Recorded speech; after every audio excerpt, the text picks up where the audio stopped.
नमस्कार दोस्तों, मानव समाज का आधार जो है वो हम सब जानते हैं, मानते भी हैं कि स्त्री और पुरुष के आपसी संबंध पर निर्धारित है।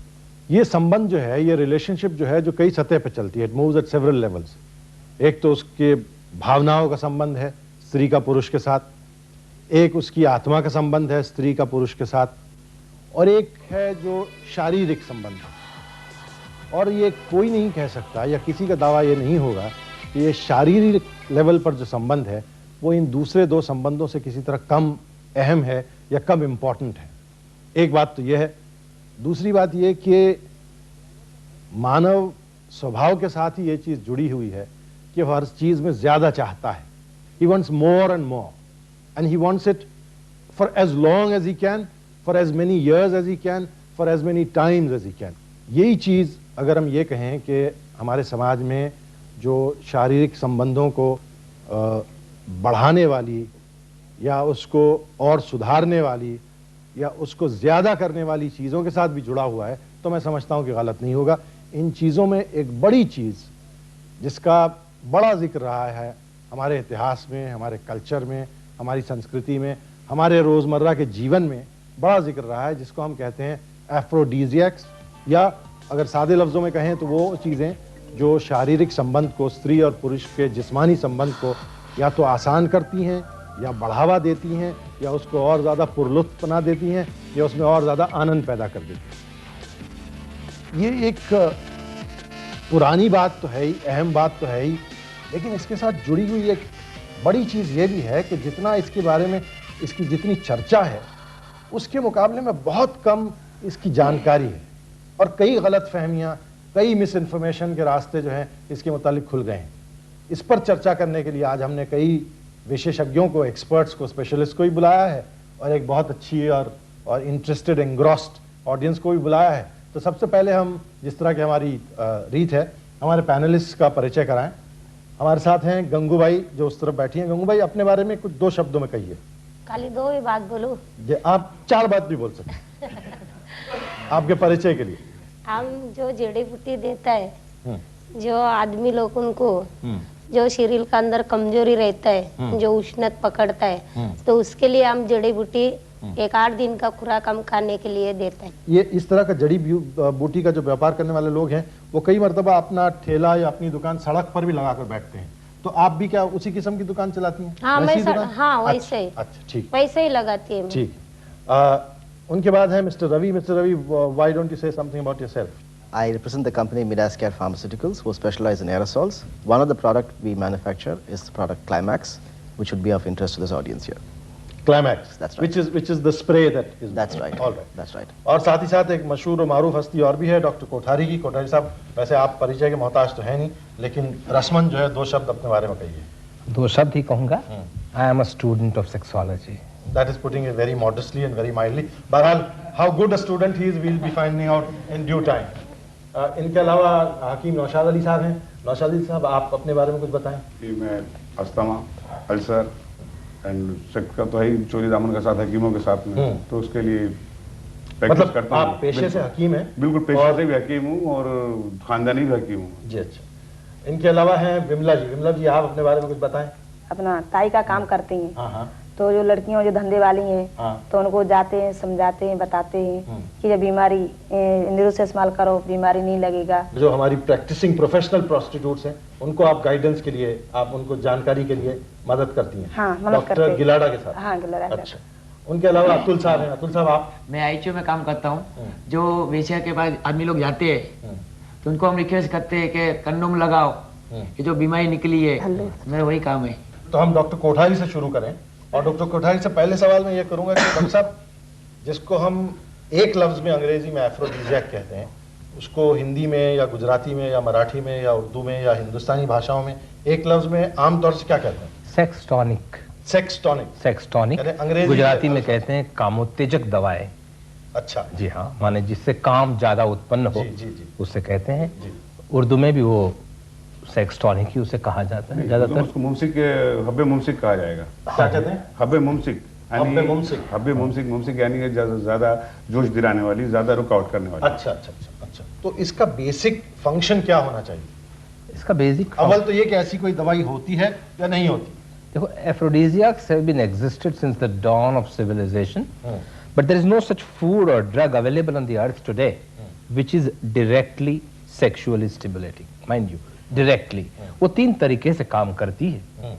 एक तो it alters the mental state, जैसे कि अल्कोहल, शराब, चरस, गांजा, ऐसी चीजें हैं। दूसरी है which increases the flow of blood, खून का बढ़ावा करती है, जैसे कि yohimbine, which is in reality a bark of tree. और तीसरी चीज है जो एक कीड़े आते हैं जिसे स्पेनिश फ्लाई के नाम से मशहूर है। It's a variety of insect which is dried and heated until it disintegrates into a form of a fine powder. वो फिर शराब के साथ या कोई ड्रिंक के साथ लिया जाता है। It passes unchanged into the urine and it leads to reflex erection. लेकिन margin between the therapeutic dose and lethal dose is very very narrow. वो एक इरिटेशन का काम करता है और वो ज्यादातर एनिमल्स को दिया जाता है, जानवर लोगों को फॉर रिप्रोडक्शन के लिए इस्तेमाल किया जाता है। इंसानों में वो खतरनाक साबित हुआ है। अच्छा, मैं इस बारे में हकीम साहब से पूछना चाहूंगा।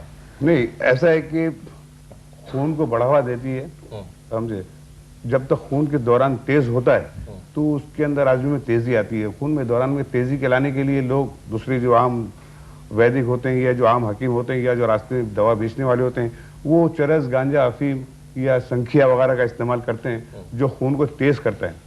ये इंसान के जिस्म में जाके आगे जाके बहुत तकलीफ देता है। जबकि इन चीज से हम हटके दूसरी अद्वियात लें, जैसे जाफरान है, मुश्क है, अंबर है, ये भी खून को बढ़ाता है, लेकिन ये नुकसान नहीं देता किसी चीज को भी। लेकिन क्या ये वो काम करता है? हाँ, बिल्कुल काम करता है। को करना चाहिए। बिल्कुल काम करता है, बिल्कुल बतौर खुराक के। बतौर खुराक के काम करता है, कोई नुकसान नहीं होता उसमें। ये जो दवाई जो आप देते हैं, ये जो टैबलेट आप दे रहे हैं जी, ये साइकोलॉजिकली इंसान का दिमाग वो प्लेन पे ले आता है कि दोनों साइड। हाँ, तो it is more psychological than physical. Physical ज्यादा।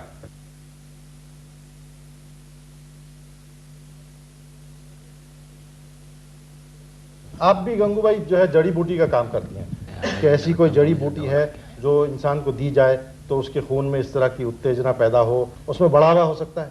हाँ, होता है ना। हमारा पास जड़ी बूटी का दवाई है, तो उसका नाम भी बताओ क्या? आप चाहें तो जरूर बताएं। मैं आज मुझे यकीन है कि बहुत से लोगों को जड़ी बूटी का जो जुना पुरान जो रहता है तो उसने अपने को बताया करके हम जो मालूम पड़ लिया।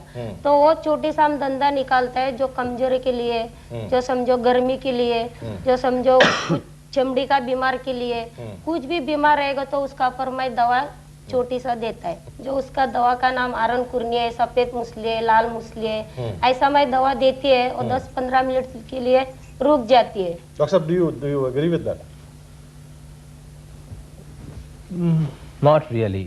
तो आप ये अभी भी मानते हैं कि ज्यादा जो है ये जहनी चीज है? हाँ जी, क्योंकि sexual potency is inseparable from the total vitality of the whole body. So what is good for the whole body is good for sex. तो वो हकीम साहब भी कह रहे हैं। नहीं साहब, उन्होंने कहा कि समझो कि जोश बढ़ाती है खून का। हाँ? तो वो जोश एक जगह खून का नहीं बढ़ता है, खून का दोहरा हर जगह बढ़ता है। आप समझे? और कई बार ऐसा भी होता है कि अगर वो दोहरा दिमाग पे ज्यादा बढ़ा, एक आदमी ब्लड प्रेशर का मरीज होगा, वो चक्कर खा के नीचे गिर जाएगा। नहीं, अगर वो सही मीजान में वो पेशेंट को परखने के बाद उसकी जिस तरह नाड़ी वाड़ी ये लोग पढ़ के देखते होंगे, वो करने के बाद अगर दिया जाए और अगर उसका खून का दौरा उतना बढ़ाया जाए जितना उसके लिए सेफ है या बेनिफिशियल है, तो ये चीज काम कर सकती है। आयुर्वेद एक विज्ञान है, उसमें कोई दो मत नहीं। There are no two doubts about it. वो एक 3000 साल पुराना एक बेहतरीन विज्ञान है और उसमें कारगर चीजें जरूर है, लेकिन समझने वाले बहुत कम है। But that is different from saying that those things don't exist.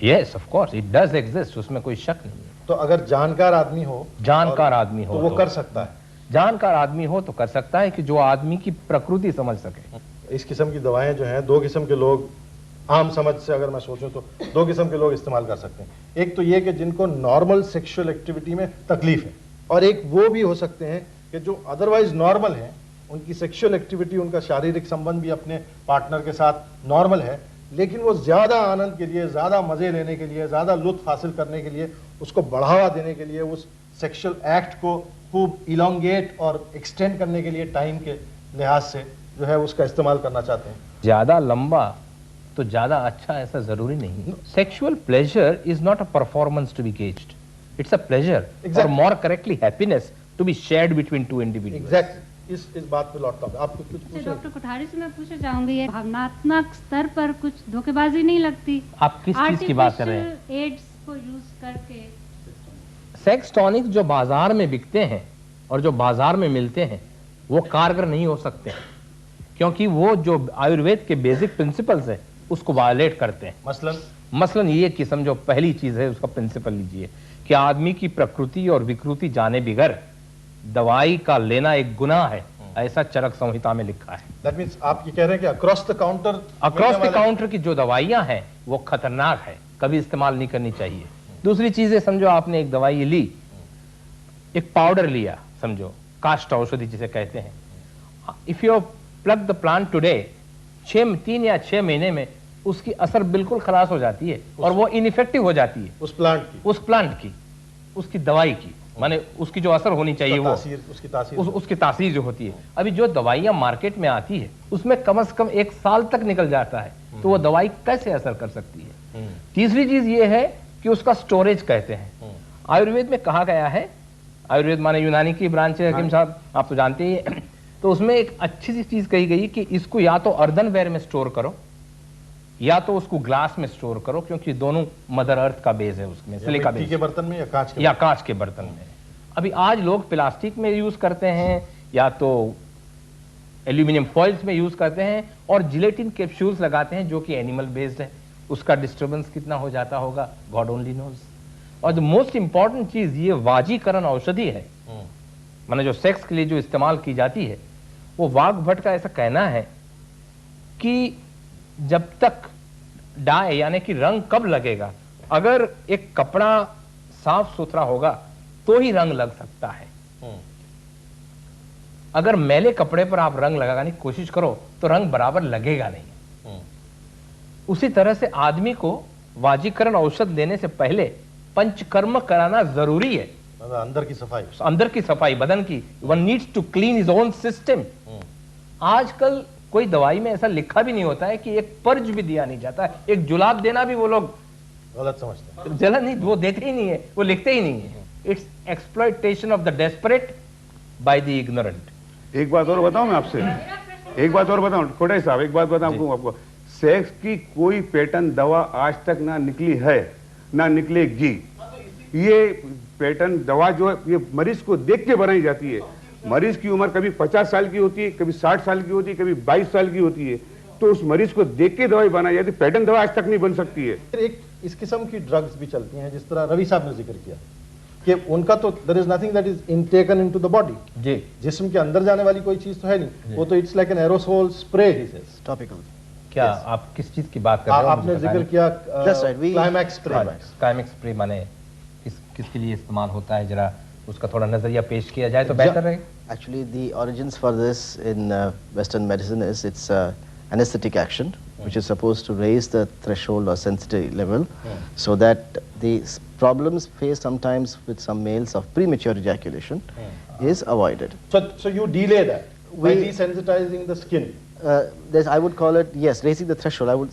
You can call it desensitization. Yes, it's a local anesthetic action. But then by the same argument, yes, if I as a common man want to think that when I desensitize male skin, I'm conveying the desensitizing spray or whatever substance it contains into the female, and I'm desensitizing the female for no fault of hers. Let me put it like this. I think it's very important that any drug which is used properly.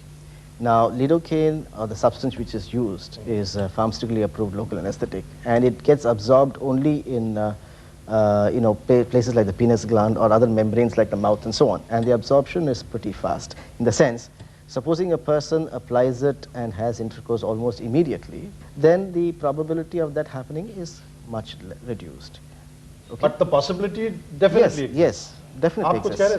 Yes, sir. The premature ejaculation is not a local problem, it's a problem of mind.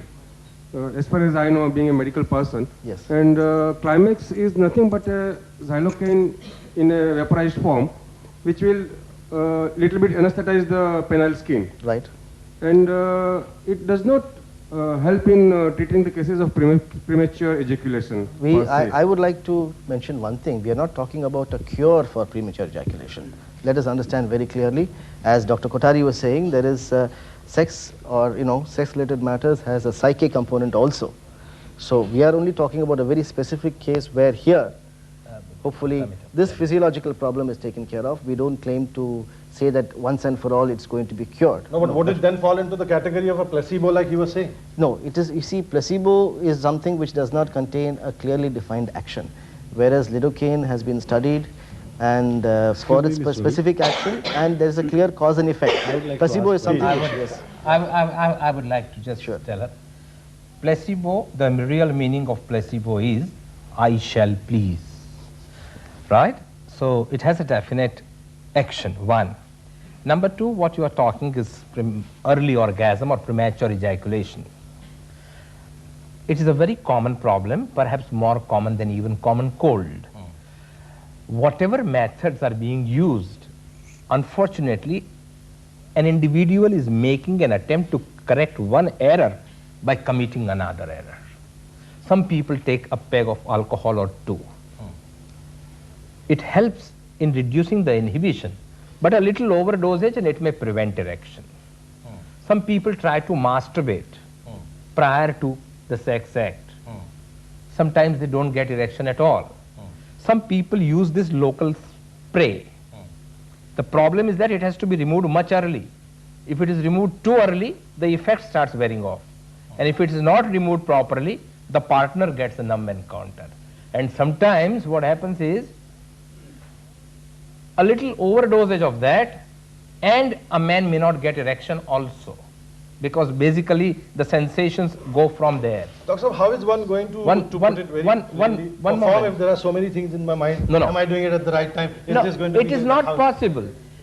And what I want to tell you is that there is a simple technique by which you can help delay the male's climax. That is a squeeze technique or a Siemens technique, और कामसूत्र में एक अश्विनी मुद्रा लिखी गई है. अगर आप कुछ हफ्तों तक प्रैक्टिस करो तो ये आप अपने आप ठीक हो जाती है. And I advocate this method. Why? Because when a problem can be solved without the drug, why use the drug? ये आदमी को या दवा लेने की जरूरत क्यों पड़ती है? साइकोलॉजिकल क्यों पड़ती है? साइकोलॉजिकल. जब आदमी परफेक्ट है, उस आदमी को जरूरत पड़ती है जो वो अपनी उम्र के, बचपन की उम्र जो होती है उसके अंदर अपने हाथ से खारिज करता है, अपने हाथ से निकालता है, अपने हाथ से अय्याशी करता है, उसके अंदर नसें उसकी कमजोर हो जाती हैं और उसके अंदर उसको तकलीफ होती है, तो उसके दिमाग में किस्म की साइकोलॉजिकल इफेक्ट हो जाता है कि मैं कमजोर हूँ. हकीम साहब, मेरे पास एक पेशेंट ऐसा आया, मैं आपको बताऊं, मेरे पास एक ऐसा पेशेंट है अभी 15 दिन पहले, बड़ा अच्छा, कि उसको इतनी तकलीफ हो गई थी कि वो समझता मैं नहीं कर सकूंगा, मैं साइकोलॉजिकल इफेक्ट था उसको. हकीम साहब, आपका कहना यह है जी कि जैसे उर्दू में मुश्तदनी कहते हैं, गुजराती में हस्त मैथुन और अंग्रेजी में मास्टरबेशन कहते हैं, वो बहुत ही खतरनाक चीज है. और मैं ये आपको एक सवाल पूछूं, कोई एतराज तो नहीं, कि हम बिस्तरी ठीक है, उससे कोई बुराई नहीं होती, संभोग करते हैं, हम बिस्तरी करते हैं, इंटरकोर्स करते हैं, उससे तो कोई तकलीफ नहीं होती है. नहीं होती. मेरी बात सुनिएगा. हाँ, मैं कहता हूँ हम बिस्तरी क्या है, जरा ये समझाना जरूरी है, उसके लिए मैं पेश कर रहा हूँ. ये आदमी की आज़ाए तनासुल है, ये इंद्रिय है, और ये स्त्री का योनि मार्ग है. आप संभोग इस तरह से करते हो. हाँ, बिल्कुल. जब आप हाथ से करते हो तो ये आदमी की इंद्रिय है, हाथ स्त्री की योनि के फॉर्म में फोल्ड हो जाता है, आप इस तरह से करते हो. इसमें और इसमें क्या फर्क है? बताऊं फर्क? एक मिनट ठहरिएगा साहब. अगर आपको हिंदी आती हो और मुझे मराठी सिखाना है तो मैं आसानी से सिखा सकूंगा, क्योंकि लिपि एक है. और साथ में ये भी कहूंगा, आयुर्वेद की चरक, सुश्रुत और अष्टांग हृदय, जिसे आयुर्वेद की मानी हुई किताबें हैं, कहीं भी मुश्तदनी को बुरा नहीं कहा गया है. लेकिन मुश्तदनी जब आदमी जब करता है तो ये मुश्तदनी जब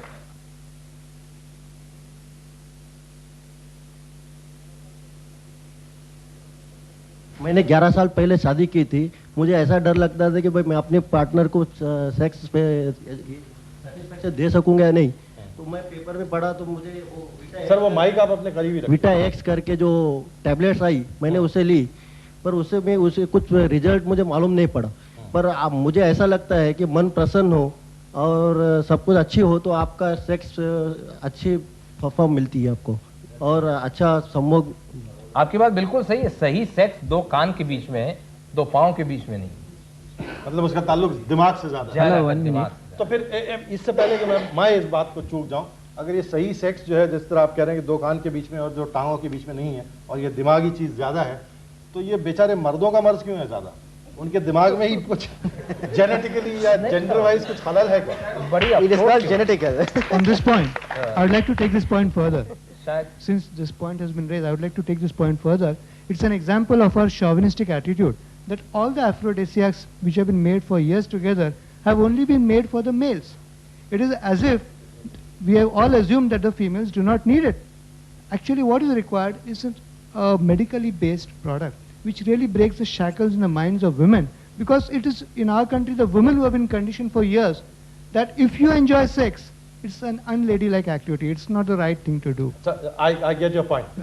तो हकीम साहब से पहले मैं पूछूं कि ये जो जितनी आप दवाइयाँ देते हैं ये अमूमन मर्दों के लिए ही होती हैं या कुछ ऐसी दवाइयाँ भी बनती हैं जो औरतों के लिए भी हो? नहीं, औरतों के लिए जो जल्दी मंजिल हो जाए, जल्दी इंजार हो जाए, यानी जल्दी हो जाए, इसके लिए पाउडर आता है, लेकिन उसका सेक्स बढ़े वो नहीं होता है। क्यों ऐसा? क्योंकि औरत जो है एक कुआं है, पानी कुएं के अंदर आप जितना भी डालते रहोगे पानी कम नहीं होगा। I disagree that औरत एक कुआं है।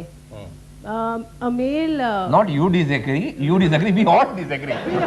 We all disagree. Basically, it is up to the woman to see that a man doesn't get premature ejaculation. The right mood, the right weather, the right atmosphere, and the man is a success. He doesn't need aphrodisiacs. What about the woman? It's up to the woman, and women generally don't need. I feel, I may be wrong. Suppose they have a malady, they have an ailment, like if it is between the head, like Dr. Kothari said, then I think the women are as susceptible to problems of the head as men are. It's more the men, because they get psychologically affected when they don't ejaculate, or they don't. They feel they don't ejaculate on time. The women adjust any time. Add to this. Can I add to this, please? You see, problems are there on both sides, ma'am. But I agree with you that women adjust more, and there are no two doubts about one thing: that a man gives love to get sex, while a woman gives sex to get love. No one can change. Sir इसमें एक और पहलू माफ करना, आपको कैसे दिल दुखा है ऐसी बात? अगर मेरा दिल दुखेगा तो आपका पहलू आप और मैं एक ही कश्ती में सवार। जो ये मैं अपने अनुभव के आधार पर मैं कुछ देखा है और अनुभव किया, उसके आधार पर मैं आपसे कुछ कह रहा हूँ। मैं अनमैरिड हूँ, वैसे मैं इतना वो तो नहीं है, लेकिन बचपन में हमने भी मतलब वो थोड़ा बहुत हस्तमैथुन वगैरह कुछ मैं किया, इसके बारे में कोई शर्म नहीं कर रहा। लेकिन मेरा अनुभव इससे कोई कमजोरी नहीं आती जो है, और ये केवल एक साइकोलॉजी इफेक्ट है। तो मेरा अनुभव है, यदि आधा किलो दूध में एक 50 ग्राम घी डाल के देसी है उसको पिए तो उससे भी उतना ही फायदा मेरे ख्याल से। आप मिश्री ऐड करना भूल गए। चरक ने भी यही बताया है, 1 गिलास दूध उसमें 1 चम्मच घी डालो, लेकिन गाय का घी, और शक्कर मिला के रात को पियो। और चरक ने बताया कि गाय का घी, क्यों? क्योंकि भैंस का नहीं। बताया कि क्यों? क्योंकि जो ताकत आंखले में यानी कि बैल में होती है वो पाड़े में नहीं होती है, उसके लिए गाय का घी, भैंस का घी नहीं। और दूसरा, गाय के घी से मानसिक शांति भी मिलती है, it works as a tranquilliser also.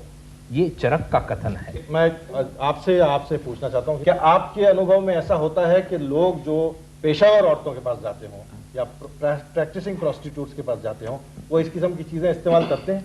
हमारे यहाँ जो सरदार जी आते हैं ना, सरदार जी कॉफिन खा के आते हैं, और जो दूसरे आदमी लोग है उधर ही गोली मिलती है, तो सभी खाते होंगे बेचारे। वो गोली है, गोली में लेके भी आया है, दिखाता भी आपको।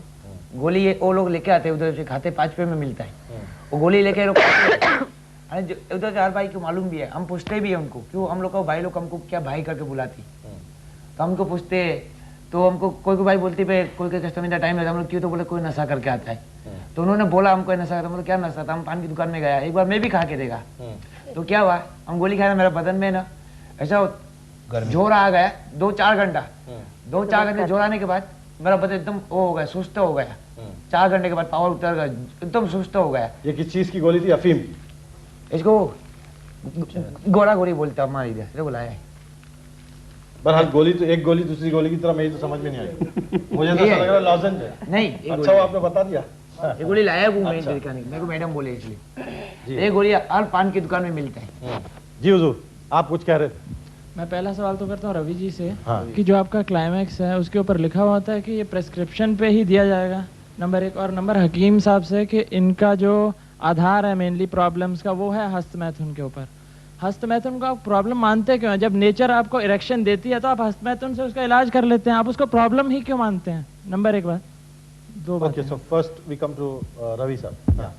See, he is saying the product insert says that it is for the use of a medical practitioner, but it is not necessary for you to have a prescription to buy our product. It is as per the drug rules applicable in India. It is not required. Isn't that a very nice and convenient way of sort of circumventing that? Beg your pardon? Isn't that a convenient way? It's not meant for the medical practitioner, but you don't need a prescription. No, I'll tell you, Mr. Sheikh, what's happening in this country is that we are governed by a rule called the Magic Remedies Act, which says that you cannot have a product which promises anything in terms of enhanced sexual performance or anything of that sort. तो मैं क्या कहता हूँ कि conscious है, जब जैसे ये बात उठी है तो अब इसके ऊपर आप सोचेंगे नेक्स्ट टाइम कि हाँ भाई आप जैसे कि ऑफ द शेल्फ मिल जाते हैं, आप खरीद सकते हैं। हाँ, it is, एंड मोस्टली जो चांसेस हैं वो कि आप ये नुकसान हो सकता है क्योंकि लोग गलत तरीके से ही इस्तेमाल करते हैं, जिनको ज़रूरत नहीं है वो भी ले जाते हैं, ठीक है, और ज़्यादा चांसेस है कि गलत तरीके से इस्तेमाल कर सकते हैं। तो चूंकि ये सवाल उठा है, इसको मतलब एटलीस्ट अगर आप ठीक है इसको बेचिए, आप जैसे भी बेचना है, बट लोगों को थोड़ा और अवेयर करने के लिए क्या कर सकते हैं? बट छोटा सा हिस्सा इनके सवाल का बाकी है। हम क्या पूछना चाहते थे? क्या यूनानी दवाइयों का जो है इसके मुश्तजनी के गैर इस्तेमाल की वजह से ही है या कुछ और भी है? नहीं, मुश्तजनी करने से आदमी की इंद्री छोटी हो जाती है, एक बात, उसमें कमजोरी आ जाती है, उसकी नसें उभर आती हैं। इसको एलोपैथिक नहीं मानती है। नहीं साहब, मैं आपको बताऊं, अगर आप कान को इस्तेमाल करो, ज्यादा खींचो तो कान छोटा हो जाएगा। नहीं, वो तो मैं आपको बताऊं, बात है वो। नहीं, मैं आपके पास आपको बताऊं, मैं इंद्रिय में आज़ाए तनासुल में माने कि पीनिस के अंदर मसल्स है ही नहीं, कमजोरी आने का सवाल ही नहीं है, हड्डी है ही नहीं, फ्रैक्चर हो ही नहीं सकता है मियां। मैंने फ्रैक्चर का बात ही नहीं की है। मैं आपके पास ऐसे मरीज भेजता हूँ जिसने मुश्तजनी बहुत की है, आप उसको ठीक कर दीजिए। आपके पास जितने मरीज उसको मेरे पास भेज दीजिए और 1 महीने के अंदर रिजल्ट ले लीजिए।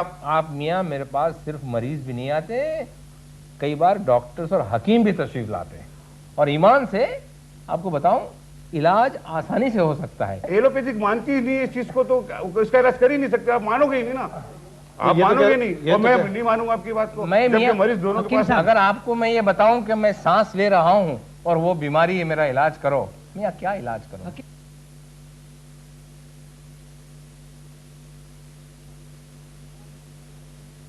हकीम साहब, एक सवाल मैं पूछना चाहता हूं, आप एक भी इंसान ऐसा बता दीजिए मर्द में जिसने हस्तमैथुन नहीं किया है। मेरे ख्याल से कोई दम नहीं करे तो कोई भी ये व्यक्ति बाकी नहीं है जिसने नहीं किया है। आप भी उसमें शामिल है, आपने भी किया होगा आपकी उम्र में। आप कैसे कह सकते हैं मैंने किया? देखिए बात ये, जबकि मैं इस चीज को जानता हूँ कि बचपन से हमारी घुटने में चीज मिली हुई, चीज गुना आई है। ये जो हस्तमैथुन की प्रथा या बीमारी या जो कुछ भी हुआ 50 सालों में डेवलप हुई, क्योंकि आज से 50 साल पहले आप सबके माता पिता जो थे तब उनकी इंद्रियां डेवलप भी नहीं हुई, तो उनकी 16-17 में शादी कर दी गई थी। आज इंडस्ट्रियलाइजेशन की वजह से क्या हो गया है कि शादी जो है वो 25-30 की एज में होती है।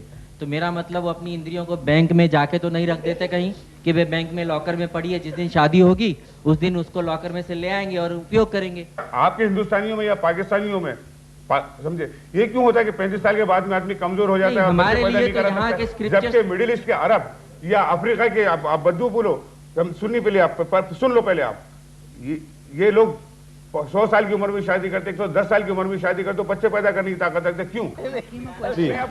शादी हो गई है। I just want to ask him, and I can't ask in Hindi. I'll translate whatever. Ask him, has he never masturbated in his childhood? He has just denied that. Then he is a liar. That is open to question. We cannot get into that. Everybody goes through this phase in their childhood, which is a curiosity phase. And I just don't know whether, he's curious now. We have to take everybody. Normal person. Yes, it is a very normal person passes. Because I believe that sex is a very normal, it's a biological need of every human being. And I don't know, is he married? आपकी शादी हो गई है? बिल्कुल। कितनी शादियाँ? मेरी तो अभी एक ही शादी हुई है। अच्छा ठीक है. No. See, the thing why I'm asking him is because he considers masturbation to be absolutely abnormal, but at the same time he doesn't mind comparing people, the Arabs and things like that, and telling us that they have had marriages, 4 marriages and so many children. He wants to prove their sexuality, but he condemns masturbation. Why do you do that? मैं आपको बताता हूँ कितने अरबों का. Remember one thing. साहब एक भी आदमी नहीं मिलेगा पूरी दुनिया में आपको ढूंढते. Let's remember one thing, gentlemen. Sterility and virility are two entirely different things. Depend upon the different types of cells present in the testes. मेरा कहने का मतलब ये है कि बच्चा पैदा करना और आदमी की सेक्सुअल ताकत ये दोनों अलग अलग चीजें हैं. बच्चे पैदा करने से सेक्स की ताकत ज्यादा बढ़ती है, ये गलत बात है. जब इंद्रिय में ताकत नहीं होगी तो बच्चा कहाँ से पैदा करेगा? अरे मियाँ, आदमी का इंजाल जल्दी हो जाता हो. कितनी ताकत है आप में? कितनी ताकत है? मेरे में इतनी ताकत है कि एक रात में 2 औरतों को पूरा पड़ जाऊं मैं. ताकत है मेरी. तो आप कौन सा ड्रग इस्तेमाल करते हैं? I think we are getting into a very personalized. No, the thing is that, see, he's trying to say that masturbation is bad. It's not. But madam, that is his theory. We are allowed to disagree with it, just as he is allowed to hold on to it. Sir, we've come here for a discussion on aphrodisiac. Oh yes. And why are we just belittling ourselves and talking on things like masturbation? Because these are personal things. If somebody believes masturbation is okay, it's okay. If the other person says not okay, not okay. These are very small things. You can't change them. A human being can't change his way of thinking. Each man, with the advent of time as we are going on, if somebody is putting on a terracotta shirt, he is copying his peer and he's putting on the terracotta shirt. If we are going to buy Bata shoes, you say hush puppies for me, why not hush puppies for him? Similarly, when 2 fellows get together in the college, the discussion is, okay, I had it out last night and I can manage it twice. The other fellow starts feeling, am I equal to him or am I less? Now for a small thing like that, if you can go to Hakim ji and ask him, thoda goli de do, hum bhi jara apne dost jaise smart ho jaye, what's the harm? Even if it takes it 3-4 times. At that moment, madam, one needs to emphasize. A physician's duty is to tell him that what is important is quality of relationship and not quantity. Right, Dr. Saab. Now we have a lady. It's like having a lady. It's like having a girl who's about 18 or 20 years old. She's seeing all Shushmita Sen and all on the stage. She's 36, 23, 36. She's 34, 23, and say 36. Now that 2 inches, if she takes a padded bra, what's the harm? Let her wear it. And let her feel good in society. If that boy over there for about 10 days or 1 month or 20, say another 6 months, goes to Hakimji and feels bright about it, if his own mind gets okay, he may get okay. So let him take that little goli for him. What's the harm? No, you are breaking the morale of the patient. Yeah. You are a physician. You are breaking the morale of the patient. No, these are not morale. A few more minutes and you can help an individual. Oh no, I wouldn't agree with you. What she's trying to tell you and what I tend to agree is that if something is not hurting the patient, if it is really genuinely helping him, why not? It's not like cigarettes where the harmful effects are very clearly documented. You write on the cigarette packet, yet people smoke it. Here there is no harmful effects documented ever. That brings us to 2 things. Number 1. Number 2 is, in this matter, the medical profession is also guilty of some duplicity because they do not offer any alternative to the people who go to these people. What I ask you is, what option do you offer? What is your option? Most of the doctors always sing the same tune that aphrodisiacs are hogwash. Remember, that would find out the deficiency and treat. Devote some more time. Even if a man is having anemia, would feel low, and for him an iron pill would work like an aphrodisiac, where you are doing a good service. Precisely. At the same time, what Dr. Mehta is doing to the patient is exactly that. Because after all, what is aphrodisiac? A silk shirt is an aphrodisiac. A Mercedes car is an aphrodisiac. You buy a painting, it's an aphrodisiac. It makes you feel wonderful. It makes you feel good. It makes you feel invincible. And that is precisely what aphrodisiacs are. So long as they do not hurt the system, they do not damage the psyche of the user, I don't see. Aphrodisiacs means aroused. If someone gets aroused by a Mercedes-Benz sexually, I would call it as an aphrodisiac. And you keep your ideas with you, gentlemen. If Mercedes-Benz is arousing you, I have great. I have nothing further to it. What do you mean by feeling of goodness? You shit and you have feeling of goodness. What does it mean? But that still leaves us with this, that if we are giving medicines for this kind of a disability or this kind of a desire for added performance, you still have to take into consideration the fact that most of them or some of them may have very harmful effects. Suppose if a man has low testosterone, if he has no testes, if his testes are cut off, or they are injured, or they are removed because of some cancer or something like that, there is no other go excepting to give him testosterone, which would increase his desire and his potency would be maintained. Even the same hormones are available in your routine diet.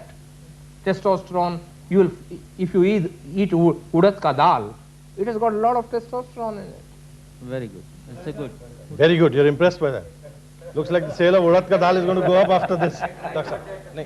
अभी जो हकीम साहब कह रहे हैं कि वो जड़ी बूटी देने से उनकी कुछ हस्तमैथुन से कुछ उनका असर होता है, और कोठारी साहब कह रहे हैं कि जड़ी बूटी से कुछ असर नहीं होता है, जो सेक्स टॉनिक देने से कुछ असर होता है। मेरे तो आगे बीमारी हो तो असर हो, और हस्तमैथुन बीमारी नहीं है।